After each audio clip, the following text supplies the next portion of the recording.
sa napakagandang beach guys dito sa Camarines Norte. Dito ito sa Barangay Taba-Taba, Basud, Camarines Norte. Ayan guys, oh.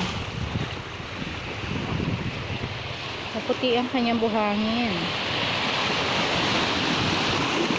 Ang ganda. Malinis ang tubig. Oh. Saka mababaw lang ang tubig. And napakaganda ng panahon guys. Hindi. So pumunta kami na mag-asawa dito ngayon. Saturday. Kasi walang pasok.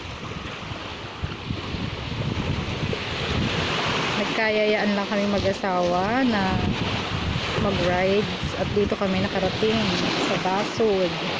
First time ko makarating dito. Ang ganda. Ang ganda pala dito. So mababaw lang yung ano dito sa part na to. Sayang lang kasi wala kaming dalang damit. Gusto sana namin maligo.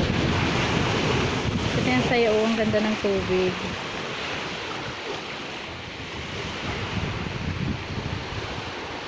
Mababaw lang ang beach. Marami ditong resort guys na pwede ninyong mapuntahan. So hindi kami nagpunta sa resort. So marami namang free. So hindi mo na kailangan mag-entrance. Dito lang kami sa may tabi-tabi. Ayan.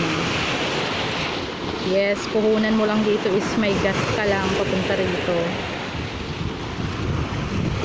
Medyo maliit lang yung kalsada. So pwede din naman 4 wheels. Kung meron kayong mga kotse.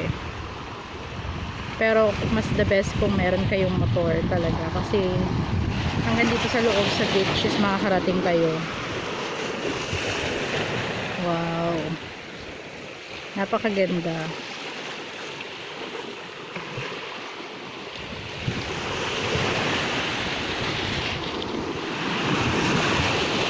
Subukan natin guys magpunta doon sa may part na yun, no? Maraming batang naliligo.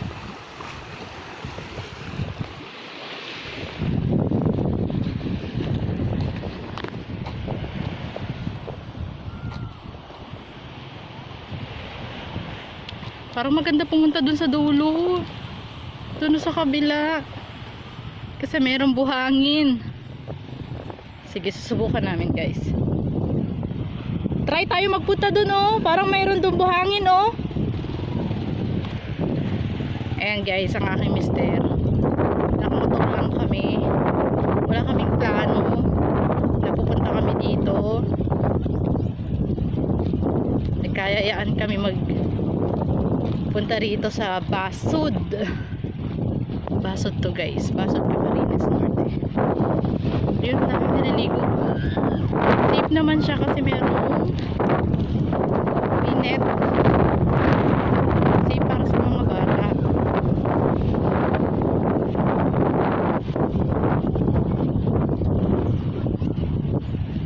Next time isasama ko yung anak ko pa nagpunta kami rito ulit. Soon. Yan o, napakalinaw ng tubig. Perfect. Iniwan ako ng mister ko. Paglalakarin yata ako hanggang doon sa dulo.